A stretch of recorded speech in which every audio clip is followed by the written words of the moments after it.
ఆ కుర్రాన్ని వేరే ప్రోడక్ట్కి మార్చు. అందులోనూ పర్ఫార్మెన్స్ లేకపోతే తీసేయి. Yes sir. Goa trip, incentives, gift coupons అని బోలెడ్ అన్ని ఈసోప్స్ ఆఫర్ చేయి. అప్పుడే మనం టార్గెట్ రీచ్ అవ్వగలం. Done sir. టార్గెట్ అని చావ కొడుతున్నారు. ఏంట్రా మామా, ఎందుకు డల్గా వస్తున్నావు? పిఎల్ క్రెడిట్ కార్డ్స్కే దిక్కులేదు, ఇందులో మ్యూచువల్ ఫండ్స్కి మార్చేశారు. అవన్నీ అప్పర్ మిడిల్ క్లాస్ వాళ్ళు కదరా. మన బ్యాంక్లో ఎవరెవరి అకౌంట్లో డబ్బు ఉందో లిస్ట్ ఇచ్చారు. అయితే ఇంకేం మామా, లిస్ట్లో ఉన్న వాళ్ళతో మాట్లాడు.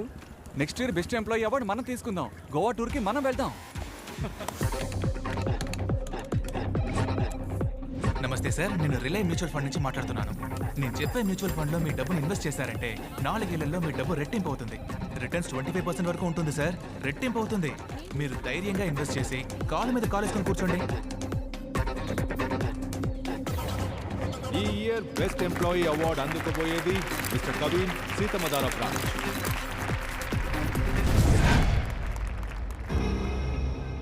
బ్యాంకులు అధిక అప్పులిచ్చి దివాళా తీసే పరిస్థితిలో ఉండగా యువ బ్యాంక్ రిలే మ్యూచువల్ ఫండ్ సంస్థ దివాళా తీసినట్టు ప్రకటించారు. 5 లక్షల కోట్ల ప్రజల 25,000 కోట్ల రూపాయల పరిస్థితి ఏంటి? సిబిఐ విచారణ ఆరంభం. న్యూస్ లో ఏదేదో చెప్తున్నారేంటయ్యా? ఏమయ్యా, నిన్ను నమ్మే కదయ్యా డబ్బు పెట్టాను. నేను మీ బిడ్డలంటోడిని, నన్ను నమ్మి వెయ్యండి అని చెప్పావు కదా.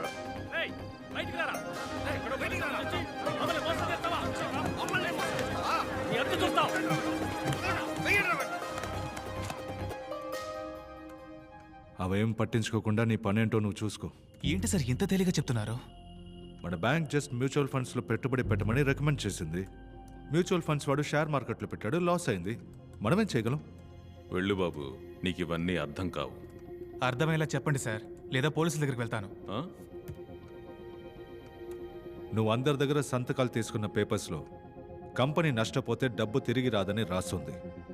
అది చదివి చూపించావా? అయితే ముందు నిన్నే లోపలికి తోయాల్సి వస్తుంది. 5 లక్షల మంది డబ్బు, 25,000 కోట్లు లాస్.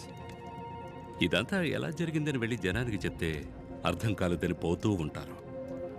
డబ్బు అంటే ఏంటి, డాలర్ ఎందుకని వరల్డ్ రిజర్వ్ కరెన్సీ, ఎందులో పెట్టుబడి పెట్టాలి, ఎందులో అసలు పెట్టుబడే పెట్టకూడదు, దేనికి అప్పు తీసుకోవాలి, దేనికి అప్పు తీసుకోకూడదని ప్రజలే తెలుసుకోవాలి.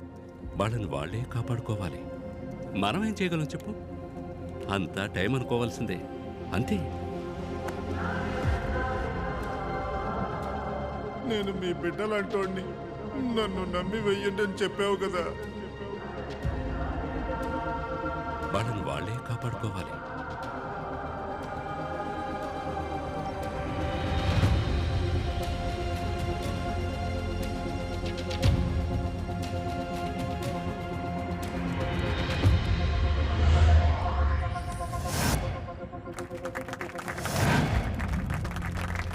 Welcome Krish. Thank you Sam.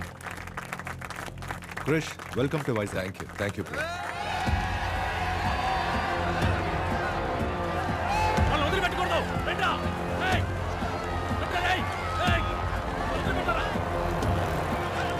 Sir, కొన్ని వేల మంది కత్తులు, కర్రలు, పెట్రోల్ క్యాన్లు తీసుకొని మన బ్యాంకును చుట్టుకుంటేశారు సార్. పోలీసులు వచ్చే వరకు అప్పుడు కష్టమేమో సార్.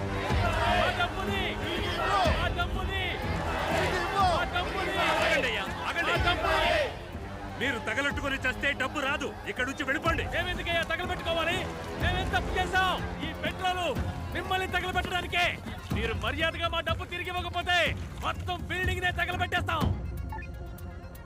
ప్రేమ్, నేను వైజాగ్ వస్తున్న విషయం పబ్లిక్ ఎలా తెలిసింది? తెలీదు క్రిష్. నేనే చెప్పాను.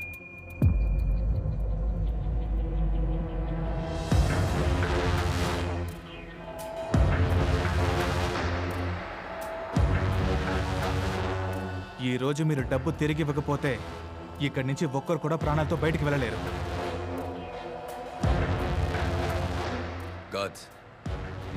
పోలీసు వచ్చే వరకు అందరూ లోపలికి వెళ్ళి సేఫ్ గా ఉండండి. వెళ్ళండి వెళ్ళండి.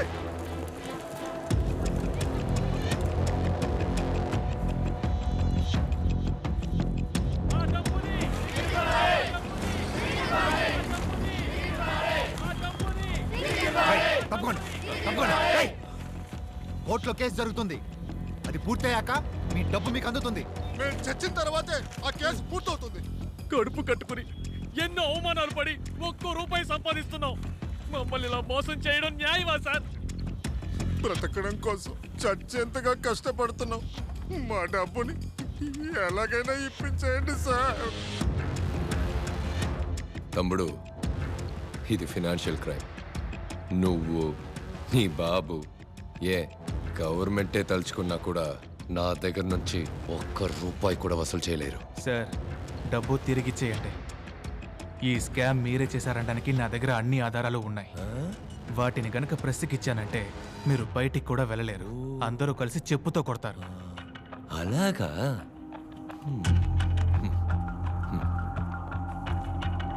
కొన్ని సంవత్సరాలకు ముందు ఒక క్రికెట్ టీం ఫ్రాడ్ చేసిందని బ్యాన్ చేశారు. జ్ఞాపకం ఉందా? దానికి దీనికి ఏంటి సార్ కనెక్షన్? ఉంది. ఆ క్రికెట్ టీం కొన్ని సంవత్సరాల తర్వాత మళ్ళీ ఆడడానికి వచ్చింది. అప్పుడు న్యాయంగా ప్రజలు ఏం చేసి ఉండాలి? మీ మీద మేము పెట్టుకున్న నమ్మకానికి ద్రోహం చేశారు, క్రికెట్కి కళంకం తెచ్చిపెట్టారని వాళ్లే రివర్స్ అయి ఉండాలి, తిట్టుండాలి. కానీ ప్రజలేం చేశారు? పాపం ఎన్నో గంటలు క్యూల నుంచుని బ్లాక్లో ఎన్నో వేలెచ్చి టికెట్లు కొన్నారు. పోరాడి పోలీసుల దగ్గర తన్నులు తిన్నారు. ఈ టీం కోసం ప్రాణాలు కూడా ఇస్తామన్నారు. దీని నుంచి ఏం అర్థమవుతుంది? పబ్లిక్కి మంచిది, చెడ్డది, మంచోడు, చెడ్డోడు వీటి గురించి ఏ దిగులు లేదు. అదే విధంగా వాళ్ళు నన్ను మర్చిపోతారు.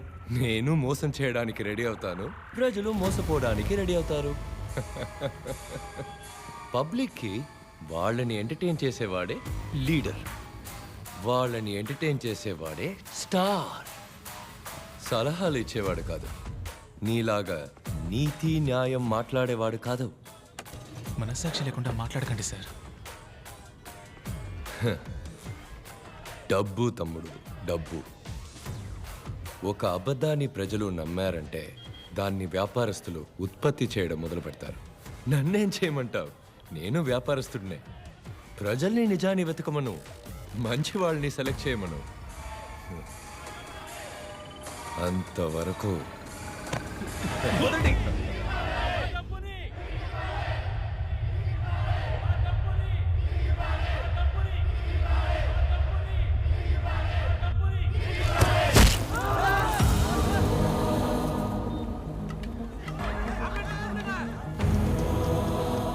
పబ్లిక్ బిల్డింగ్ పగలకొట్టి లోపలికి వచ్చి మన యోర్ బ్యాంక్ స్టాఫ్ ని పైనుంచి కిందకి తోసేశారు.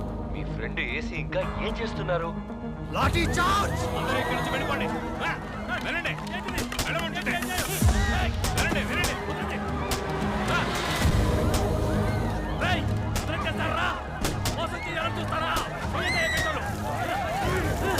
మీకేనయ్యా చెప్పి ఉండయ్యా, ఉండే. వెళ్ళండి, వెళ్ళండి.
కొనూపిరితో ఉన్నాడు సార్.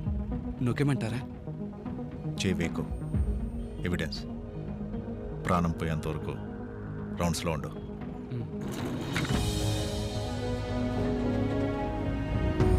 ఏడో అంతస్తు నుంచి పడిన చావరా నువ్వు.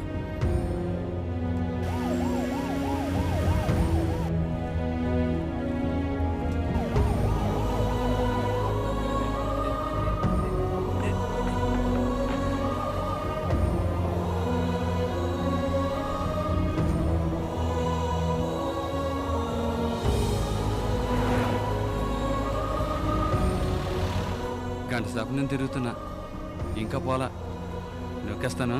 పోస్ట్ మార్టంలో చూసుకోండి.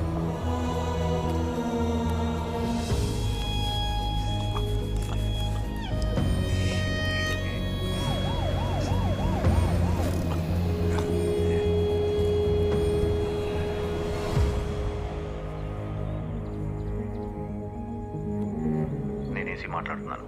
మీ అబ్బాయి కెవిన్ ఆఫీస్ మేడ మీద నుంచి ఆత్మహత్య చేసుకున్నాడు.